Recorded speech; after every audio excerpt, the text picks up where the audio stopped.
Hello everyone, Malayali ബൈക്കറുടെ പുതുപുത്തൻ വീഡിയോയിലേക്ക് എല്ലാവർക്കും സ്വാഗതം.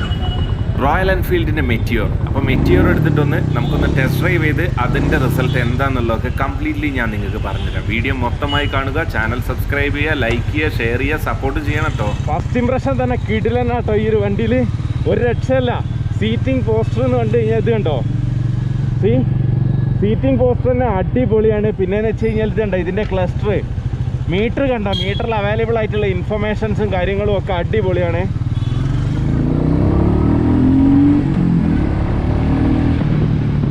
സൂപ്പർ വൈബ്രേഷൻ ഇല്ല. റോയൽ എൻഫീൽഡ് പൊളിച്ചിട്ടോ. 350 മെറ്റിയോറിൽ റോയൽ എൻഫീൽഡ് വന്നിരിക്കുന്നത് കുഴപ്പമില്ല കേട്ടോ. സസ്പെൻഷൻ കുഴപ്പമില്ല, സീറ്റിംഗ് പോസ്റ്റർ അടിപൊളി. ഈ റോയൽ എൻഫീൽഡ് ആരാധകർക്ക് എന്ന് വെച്ച് കഴിഞ്ഞാൽ ഏറ്റവും അടിപൊളി എന്ന് പറയാൻ പറ്റുന്ന ഒരു വണ്ടിയായിട്ടാണ് റോയൽ എൻഫീൽഡ് വന്നിരിക്കുന്നത്. മെറ്റിയോർ 350 വൈബ്രേഷൻ ഇല്ല. ഇത് നോക്ക്, വൈബ്രേഷൻ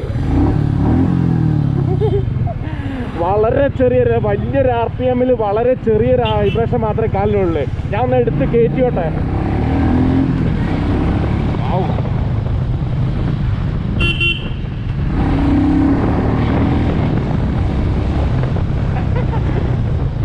ഒരു കുഴപ്പമില്ല. ഞാനിപ്പോൾ കണ്ടില്ലേ 60 to 70 ഇടയിൽ എത്തുന്ന കയറിയിട്ടുണ്ട്.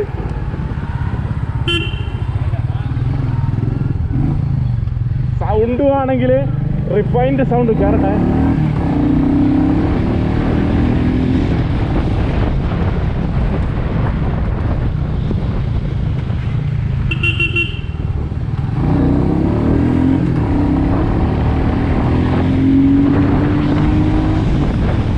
ഇതിലും കൂടുതൽ 80. എൻ്റെ പൊന്നു ഗൈസ്,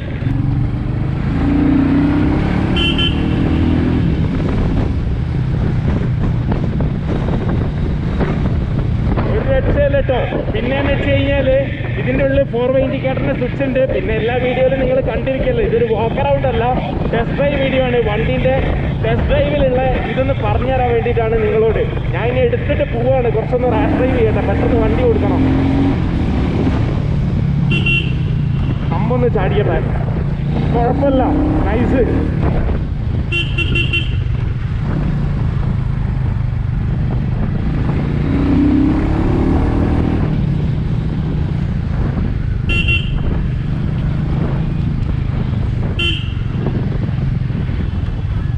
ഒരു രക്ഷയില്ല റോയൽ എൻഫീൽഡ്.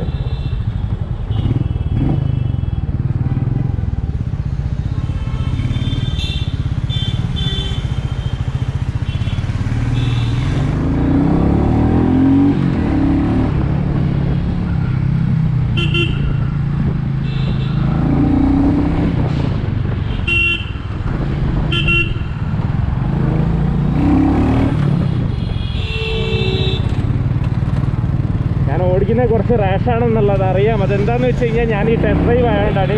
ഈ വണ്ടിയൊന്നും നമ്മൾ ഈ പുതിയൊരു ചാനലിൽ പുറത്തേക്ക് കിട്ടുന്നതല്ല. പക്ഷേ വളരെ നീറ്റായിട്ട് തന്നെ ഓടിച്ച് ട്രാഫിക്കിൽ കൊണ്ടുപോകാൻ ഏറ്റവും സുഖമുള്ളൊരു വണ്ടി തന്നെയാണ്. കമ്പാരിറ്റീവ്ലി ഈ റോയൽ എൻഫീൽഡിന് ഇത്രയും അടിപൊളിയായിട്ട് റിഫൈൻഡ് എഞ്ചിന് പ്രതീക്ഷിച്ചിട്ടേ ഇല്ല സത്യം പറയുകയാണെങ്കിൽ.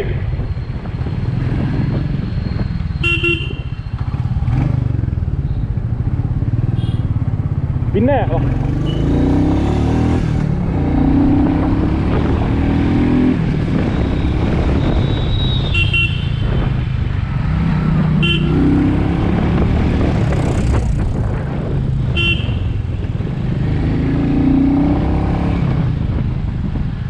എന്തായാലും പൊളിച്ചുട്ടാ. മെറ്റിയോർ 350 റോയൽ എൻഫീൽഡ് കൊണ്ടുവന്നിരിക്കുന്നത് അടിപൊളി ഒരു ഇത് തന്നെയാണ്.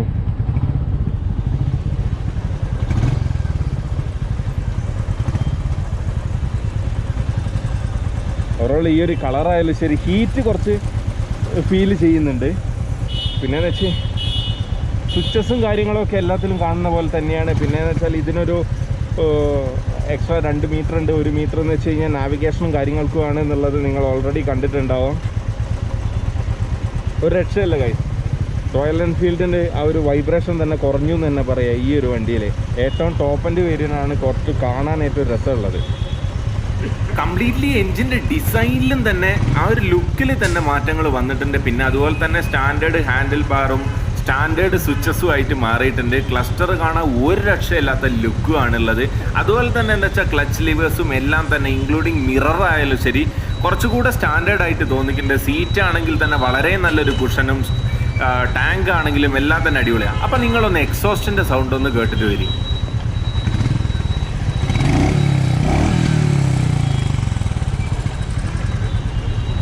ഈ RPM-ലേക്ക് വരുമ്പോൾ നല്ലൊരു തമ്പിങ്ങും ഒക്കെ വരുന്നുണ്ട് വണ്ടിക്ക്. ഈ തമ്പിങ് തന്നെയാണ് ഏറ്റവും അടിപൊളി.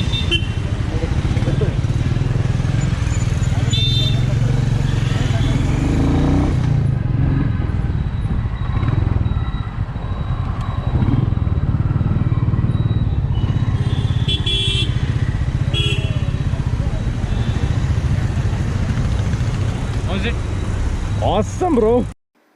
അങ്ങനെ ടെസ്റ്റ് ഡ്രൈവ് അങ്ങ് കഴിഞ്ഞു. പിന്നെ ഞാൻ മൂപ്പരടുത്ത് മാറെ തള്ളായിരുന്നു. അത് കഴിഞ്ഞ് അപ്പോൾ നിങ്ങൾക്ക് ഈ വീഡിയോയിൽ ഇനി ഞാൻ ഏതൊക്കെ കളേഴ്സാണ് അവൈലബിൾ എന്നുള്ളതൊന്ന് കാണിച്ചു തരാം. കംപ്ലീറ്റ്ലി ബൈക്കിനെ കുറിച്ച് പറയുകയാണെങ്കിൽ ഒരു രക്ഷയില്ല കേട്ടോ. സത്യം പറയുകയാണെങ്കിൽ എല്ലാം സീറ്റായാലും ഒന്നിനൊന്നൊത്തും മെച്ചപ്പെട്ടു എന്ന് തന്നെ പറയാൻ പറ്റും. ബാക്കി ടെക്നിക്കൽ സ്പെസിഫിക്കേഷനും കാര്യങ്ങളൊന്നും ഞാൻ ഈ വീഡിയോയിൽ എടുത്ത് പറയുന്നില്ല. സോ അത് നിങ്ങൾ ഒരുപാട് വീഡിയോസ് ഇറങ്ങിയിട്ടുണ്ടാവും, അതിലൊക്കെ കാണുന്നുണ്ടാവും. അപ്പോൾ നമുക്ക് ഏതൊക്കെയാണ് വേരിയൻസ് എന്നുള്ളത് കണ്ടോളൂ. ഫയർബോൾ, സ്റ്റെല്ലർ, സൂപ്പർനോവ 3 മോഡലാണ് വരുന്ന വണ്ടി. ഇപ്പോൾ ഈ കാണുന്ന ഫയർബോൾ എന്ന് പറഞ്ഞ മോഡലാണ് നിങ്ങൾ ഈ കാണുന്നത്. പിന്നെ സ്റ്റെല്ലർ എന്ന് പറയുന്ന മോഡൽ എന്ന് പറയുന്നത് ഈ ഒരു മോഡലിനെയാണ്, അതായത് ബാക്ക് റെസ്റ്റ് മാത്രം വരുന്നതിന് സ്റ്റെല്ലർ എന്നാണ്. ഈ രണ്ടും സ്റ്റെല്ലറാണ്. അതുപോലെ ഈ ഒരു മോഡലിൻ്റെ കൂടെ ഒരു വിൻഷീൽഡും കൂടെ വരികയാണെങ്കിൽ ആ ഒരു മോഡലാണ് സൂപ്പർനോവ. അതൊരു കളറിലും കൂടെ വരുന്നത്. ഒരു ചാർജിങ് പോർട്ട് കൂടെ ഈ ഒരു വാഹനത്തിൽ റോയൽ എൻഫീൽഡ് ആഡ് ചെയ്തിട്ടുണ്ട്. പിന്നെ മെയിനായിട്ടുള്ള ഒരു കാര്യം എന്ന് പറയുന്നത് നമ്മളിത് ഈ ഒരു വണ്ടിയുടെ ക്ലസ്റ്റർ മീറ്റർ, അഥവാ ഇപ്പോൾ ഈ ഒരു ഇമേജിൽ കാണുന്നില്ലേ വണ്ടിയുടെ ക്ലസ്റ്റർ, ആ മീറ്ററിൽ നമുക്ക് ട്രിപ്പൊക്കെ സ്വിച്ച് ചെയ്യാനുള്ള ഒരു സ്വിച്ച് ഉണ്ട്. അത് നോർമലി എല്ലാ ബൈക്കിനും വരുന്ന പാസ് ലൈറ്റിൻ്റെ സ്ഥലത്താണ് ആ ഒരു സ്വിച്ച് നൽകിയിരിക്കുന്നത്. ഈ വാഹനത്തിൻ്റെ എല്ലാ സ്വിച്ചസും അതുപോലെ തന്നെ സ്റ്റാർട്ടിങ് സ്വിച്ച് അങ്ങനെയുള്ള എല്ലാ സ്വിച്ചസും ഇൻക്ലൂഡിങ് ഹെഡ്ലൈറ്റിൻ്റെ സ്വിച്ച് ആയാലും എല്ലാതും കുറച്ചും കൂടി ഒരു എക്സ്ട്രാ ഓർഡിനറി ഡിസൈൻ ആയിട്ടാണ് ഈ ഒരു വണ്ടിയിൽ വന്നിരിക്കുന്നത്. അപ്പോൾ ഒന്നും തന്നെ എടുത്തു പറയാനുള്ള ഈ ഒരു വാഹനത്തിനെ കുറിച്ച് ബാക്കിയുള്ള കാര്യങ്ങൾ ഓവറോൾ എൻ്റെ ഒരു ടെസ്റ്റ് ഡ്രൈവ് എക്സ്പീരിയൻസും അതും എല്ലാം ഒന്ന് പറഞ്ഞിട്ട് ഞാൻ ഈ വീഡിയോ ഇപ്പോൾ ഇവിടെ വൈൻഡപ്പ് ചെയ്യാണ്. കാരണം ഒരുപാട് വീഡിയോകൾ വന്നതുകൊണ്ട് ടെക്നിക്കൽ സ്പെസിഫിക്കേഷനും കാര്യങ്ങളും പറയില്ല. ഒരു സാധാരണക്കാരനൊരു ഈ വണ്ടി വാങ്ങാൻ പോവുകയാണെങ്കിൽ പഴയ തണ്ടർബേർഡുമായിട്ട് കമ്പയർ ചെയ്യുമ്പോൾ വൈബ്രേഷൻ തന്നെയല്ല, ക്ലാസിക്കുമായിട്ട് ഏതുമായിട്ട് കമ്പയർ ചെയ്യുമ്പോൾ അല്ലെങ്കിൽ ഹൈനസ് 350 ആണോ ഇതാണോ നല്ലത് നോക്കുകയാണെങ്കിലും എനിക്ക് തോന്നുന്നു റോയൽ എൻഫീൽഡ് കുറച്ചും കൂടെ, അത് രണ്ടും ഓടിച്ചിട്ട് റോയൽ എൻഫീൽഡ് ഭയങ്കരമായിട്ട് വൈബ്രേഷൻ കുറച്ചു എന്ന് തന്നെയാണ് എനിക്കൊരു ഫീലായിട്ട് തോന്നുന്നത്. റോയൽ എൻഫീൽഡിൻ്റെ ചെറിയ സെഗ്മെൻറ്റ് വണ്ടികളിൽ ഇതൊരു രണ്ടാം വരവ്, അതായത് ഒരു തിരിച്ചു വരവ് എന്ന് തന്നെ പറയാൻ പറ്റും കേട്ടോ. അപ്പോൾ എൻ്റെ ഈ ഒരു വീഡിയോ ഇഷ്ടപ്പെട്ടിട്ടുണ്ടെങ്കിൽ ലൈക്ക് ചെയ്യുക, ഷെയർ ചെയ്യുക, സബ്സ്ക്രൈബ് ചെയ്യുക. പിന്നെ കോൺടാക്ട് ഡീറ്റെയിൽസ് എല്ലാം തന്നെ ചാനലിൻ്റെ ഡിസ്ക്രിപ്ഷൻ ബോക്സിൽ അവൈലബിൾ ആണ്. എന്ത് ഡൗട്ടിനും കോൺടാക്ട് ചെയ്യുക, നിങ്ങൾ കമൻറ്റ് ചെയ്യൂ. പുതിയ പുതിയ വീഡിയോകൾക്കായിട്ട് സബ്സ്ക്രൈബ് ബട്ടൺ അമർത്തിയിട്ട് സബ്സ്ക്രൈബ് ചെയ്യുക. അപ്പോൾ അടുത്ത വീഡിയോയിൽ കാണാം. അതുവരേക്കും ബൈ ബൈ.